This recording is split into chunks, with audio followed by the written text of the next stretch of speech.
তো নমস্কার বন্ধুরা, আশা করি সবাই ভালো আছেন। তো বন্ধুরা, এখন যে বিষয়টা নিয়ে কথা বলবো, তো সেটা হলো 2001 সালের সিনেমা, যেটার নাম হচ্ছে সুদ আসল। যে ছবির পরিচালকের দায়িত্বে ছিলেন নারায়ণ ঘোষ এবং ছবিটার মিউজিক ডিরেক্টর হিসেবে কাজ করছিলেন ইমন সাহা।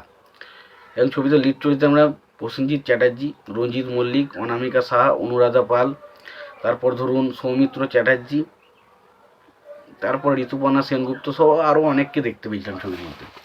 তো এই ছবিটা কিন্তু বেশ একটা ভালো গল্প। দেখুন, এই আগেতে যে ধরনের ছবিগুলো হতো, বেশিরভাগ ছবি হতো ফ্যামিলি ড্রামা ছবি, এবং সেখানে ফ্যামিলি সেন্টিমেন্ট রাখা হতো। এই ছবির মধ্যেও ফ্যামিলি সেন্টিমেন্ট অবশ্যই রয়েছে, তবে ফ্যামিলি সেন্টিমেন্টের পাশাপাশি ছবির মধ্যে প্রচুর টুইস্ট অ্যান্ড টার্ন রয়েছে, যেগুলো আপনাকে কিন্তু ছবির মধ্যে দেখতে ইনভলভ করবে, ছবিটা দেখতে ভালো লাগবে।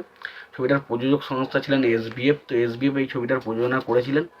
তো ছবির গল্পে গান যদি বলি, গান মোটামুটি 5টা মতো রয়েছে, তবে কোনো গানটাই আমার কাছে খুব একটা আহামরি কিছু মনে হয়নি গানগুলো। তো আমার কাছে গানগুলো কিন্তু খুব একটা ভালো লাগে, জানি না অন্যের কাছে কেমন লাগবে, বাট আমার কাছে গানগুলো কিন্তু খুব একটা আহামরি কিছু মনে হয়নি। এবার দেখুন, সেই সময় আমি যেই সময় ওই ছবিটার কথা বলছি 2001 সাল, সেই সময় কিন্তু প্রসেনজিৎ রঞ্জিত মল্লিক জুটি কিন্তু একটা বিরাট বড় সাসপেন্স ক্রিয়েট করতে পারতো। ছবিটা প্রসেনজিৎ রঞ্জিত মল্লিক জুটি মানেই সেই ছবিটা বক্স অফিসে সুপার ডুপার হিট হওয়ার চান্স ছিল।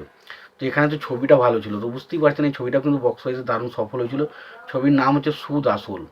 তো বিষয়টা যে গল্পটাই ছোট্ট করে বলি, এখানে রঞ্জিত মল্লিক এবং অনুরাধা রায়, তারা হচ্ছে একে অপরের স্বামী স্ত্রী। এবং অনুরাধা রায়ের ক্যারেক্টারটার পেছনে একজন মানুষ থাকবে যে সবসময় তার স্বামীর সম্পর্কে আজে বাজে ভুলভাল তথ্য তার সামনে নিয়ে আসবে, তাকে ভুল বোঝানোর চেষ্টা করবে। এবং রঞ্জিত মল্লিকের যে ক্যারেক্টারটা আছে তাকেও কিন্তু ভুলভাল বোঝানোর চেষ্টা করে। এবং একটা টাইমের পর রঞ্জিত মল্লিক এতটা বিরক্তি প্রকাশ হয়েছে যে লাস্ট পর্যন্ত অনুরাধা রায়কে আর মেনে নিতে পারে না, সহ্য করতে পারে না, এরকম একটা ক্যারেক্টার এসে পরিণত হয়, তাকে বাড়ি থেকে তাড়িয়ে দেয়। এবং রঞ্জিত মল্লিককে এমন একটা পরিস্থিতি বা এমন একটা খারাপ জায়গায় তাকে ফেলে দেয় যে সে পাগল হয়ে যাওয়ার মতো অবস্থা থাকে। এবং পরবর্তী সময় তাকে কিন্তু পাগলাগারদ বলি বা জেলখানায় বিভিন্ন জায়গাতে তাকে ভর্তি করে দিই, জেলখানায় ধরে এরমভাবে তাকে বিভিন্ন রকম কঠোর শাস্তির মুখে ফেলে দেয়, এবং তারা তার পুরো সম্পত্তিটাকে লুটে নিতে থাকে। এবং প্রসেনজিতের মা, তার সামনে প্রসেনজিতের মায়ের সামনে তাকে এমনভাবে নাটক করা হয় যাতে বলা হয় যে রঞ্জিত মল্লিকের ক্যারেক্টারটা মারা গেছে। এবং রঞ্জিত মল্লিক যেহেতু মারা গেছে, সেই জন্য প্রসেনজিতের মা সবসময় বিধবার ড্রেস পরে থাকতো। এবং একদিন হঠাৎ করে সে রঞ্জিত মল্লিককে দেখতে পায়, এবং পরবর্তী সময় প্রসেনজিতেরও একটা মানে তার মায়ের প্রতি একটা সন্দেহ থাকে যে তার মা মাঝে মাঝে কার সঙ্গে দেখা করে। কিন্তু একটা টাইম সে হঠাৎ করে জানতে পেরে যায় যে রঞ্জিত মল্লিকের ক্যারেক্টারটা সে দেখা করে, তখন সে তাকে বিভিন্ন রকম অপমান করতে থাকে এবং তার মাকেও বিভিন্ন রকম বাজে কথা বলতে থাকে। এবং তারপর পরবর্তী সময় সে যখন পুরো বিষয়টা জানতে পারে, তখন প্রসেনজিৎ কীভাবে তার বাড়ির ওপর হওয়া অত্যাচারের বিরুদ্ধে কীভাবে প্রতিশোধটা নেয়, সেটাই সিনেমার বিষয়বস্তু। এর থেকে বেশি কিছু জানতে গেলে আপনাকে সিনেমাটা দেখতে হবে। দেখুন, সিনেমার মধ্যে প্রথম পজিটিভ দিক হচ্ছে, দেখুন সেই সময় প্রসেনজিৎ আর রঞ্জিত মল্লিক জুটি মানে সেই জুটিটা দেখার জন্য মানুষের মধ্যে একটা অন্যরকম হাইপ, অন্যরকম উন্মাদনা কিন্তু থাকবে, যেটা কিন্তু এই সুদ আসল ছবিটার মধ্যে আমরা দেখতে পেয়েছিলাম। ছবিতে গল্পতে অনেক টুইস্ট অ্যান্ড টার্ন রয়েছে। ছবিতে ইন্টারভেল পয়েন্ট একটা সিন রয়েছে, যে জায়গাটা কিন্তু বেশ ইন্টারেস্টিং।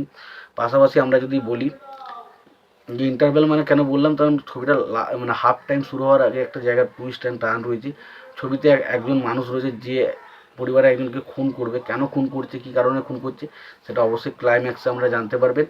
এবং ছবিতে ঋতুপর্ণা সেনগুপ্তর সাথে প্রসেনজিতের কেমিস্ট্রি এই ছবিতে কিন্তু বেশ ভালো, বেশ সুন্দর লাগে তাদের কেমিস্ট্রি, তাদের মধ্যে কেমিস্ট্রিটা সুন্দরভাবে ফুটে ওঠে।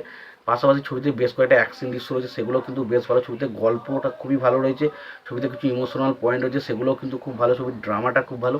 তো এক কথায় বলতে গেলে সুদ আসল ছবিটা কিন্তু বেশ ভালো একটা ইন্টারেস্টিং ছবি। যদি না দেখে থাকেন অবশ্যই দেখতে পারেন। ছবিটা যদি দেখে থাকেন আপনাদের কেমন লেগেছে জানাবেন। আর সবশেষে একটাই কথা বলবো, যদি ভিডিওটি ভালো লেগে থাকে লাইক কমেন্ট শেয়ার করে দেবেন। চ্যানেলটা নতুন হয়ে থাকলে অবশ্যই আপনারা চ্যানেলটা সাবস্ক্রাইব করে নিয়ে পাশে বেল আইকনটা অবশ্যই প্রেস করে দেবেন। ভালো থাকবেন, সুস্থ থাকবেন, দেখা হচ্ছে পরের ভিডিওতে।